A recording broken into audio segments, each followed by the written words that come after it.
I know just how to whisper, and I know just how to cry.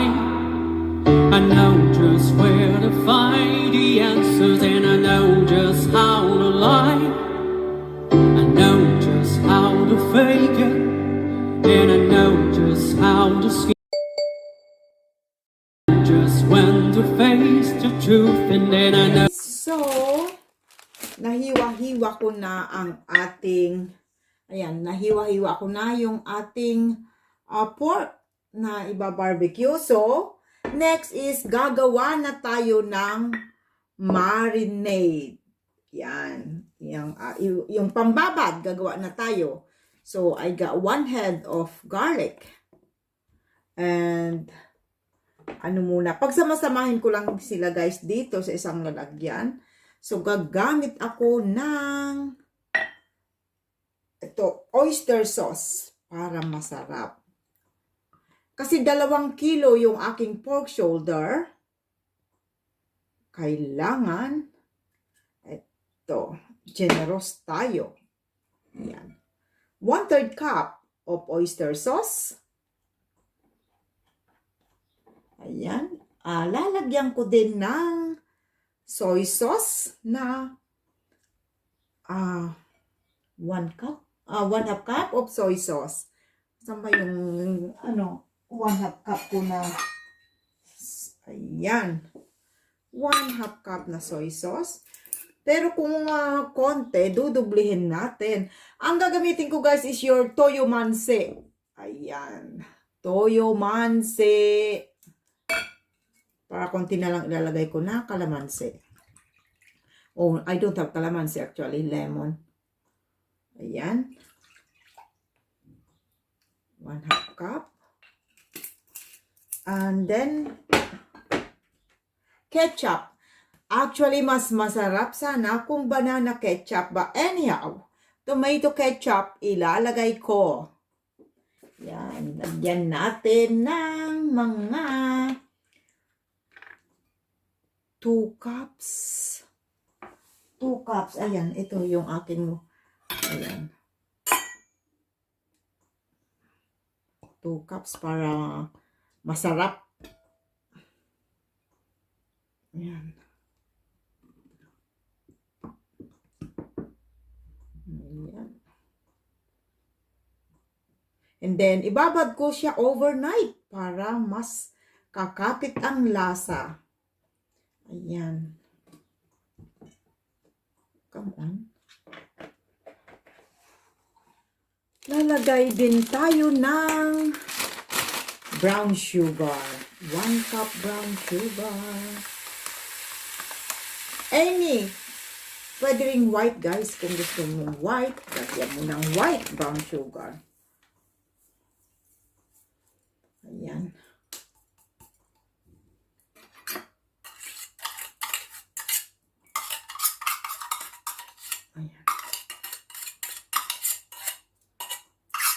Ayan. And lalagay din tayo ng ground black pepper.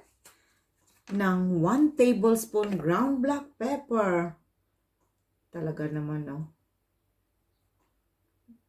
Talagang disukat. Ayan.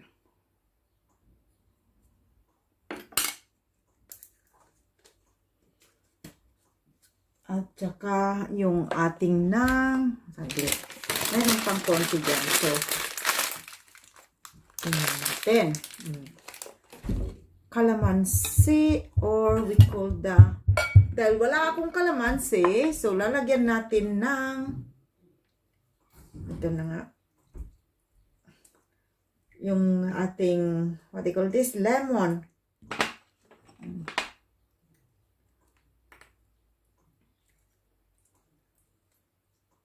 Ayan.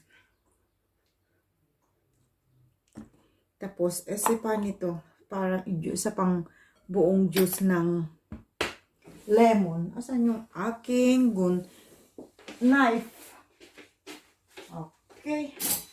Ang knife ay itinabi na, hinugasan na ng aking anak. Ito. So, squeeze natin.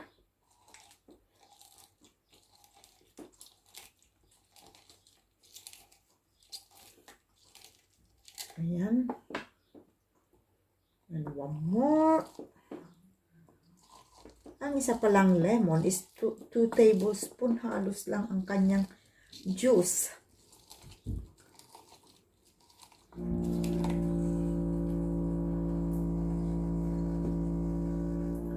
Ayan.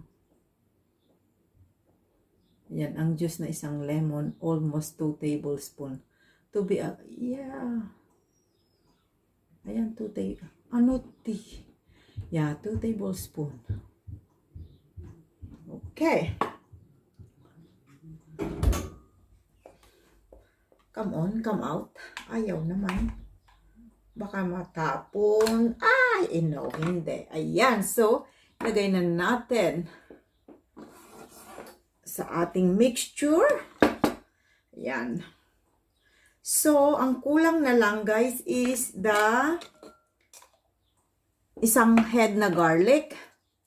So, ating didikdikin. Saglit lang. Ating pagsama-samahin yan para mahugasan.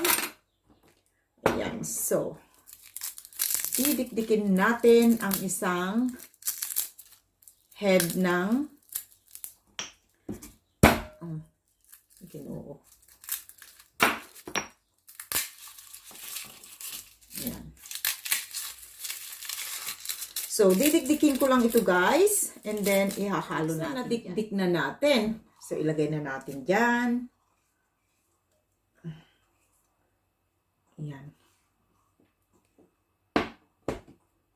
Okay. So, ang gagawin natin, guys, is haluin lang natin. Haluin ng haluin para make sure na matunaw ang ating sugar. At siya, ano pa? Oh, mayroon pala akong ilalagay na meat tenderizer. Kunin ko lang. Ito, guys. Sabi dyan is meat tenderizer. Ayan, maganda daw sa barbecues or anything like that. Para lumambot talaga.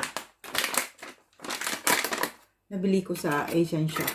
So, laggalayin lang natin ng konti. Oh, masyadong madami. Ayan. Maybe 1 teaspoon lang.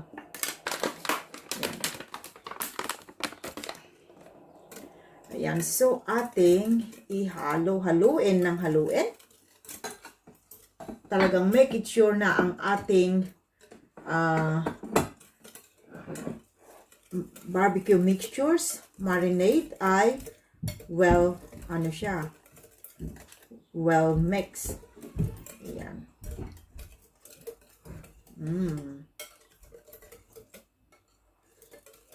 Special na barbecue sauce para sa birthday ni Sofia. Ayan. Sa Monday pa ang birthday ng anak ko, guys. So, pero bukas Saturday, magkaroon kami ng household. Sabi ko, isasabay na lang ang celebration. Para isang handaan na lang, di ba? Ganyan ang mga Pinoy eh. Masyadong wise. Save time, effort, energy. Di ba? Pag sa mismong kaarawan na niya, magagawa na lang ako ng pansit. Sa Monday. Pansit again. Long life nga eh. Okay, ayan. Na-mix na siya. So, gagawin ko is, i-mix ko na siya sa ating, ito, gawa na siya. Oo, matapon. So, ito po yung ating pork. Ayan. So, atin lang i-marinate. Okay. Atin lang ipubuhos.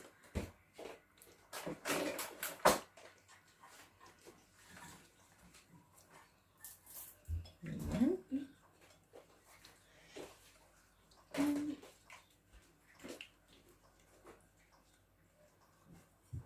Okay. Para talagang malasa ma-absorb, ibabad natin ng overnight. Ayan.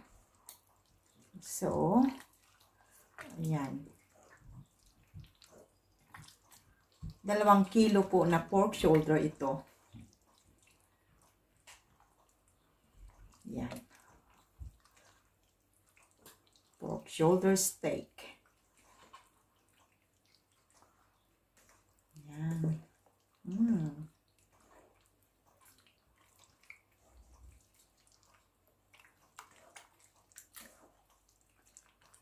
Tusok-tusokin pa ito mamaya-maya. After mababad. Pwede ko rin namang tusokin and then ilagay sa ano na lang para save time. Okay, so idyan muna siya. Lagay natin sa fridge. Ayan.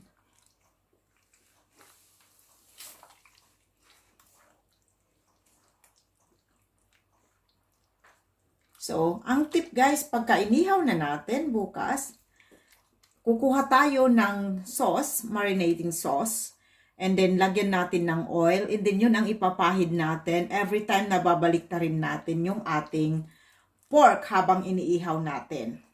Yan. Para talagang juicy siya, hindi siya dry, hindi siya magda-dry. Para kahit wala ka ng sauce, talagang ulam na, barbecue na talaga. Ayan.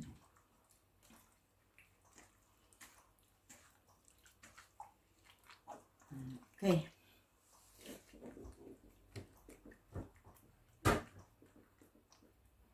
Okay, so iset aside ko lang siya guys. Cover with cling film and then lalagay ko na siya sa fridge. Ito na guys yung ating barbecue na tinusok-tusok.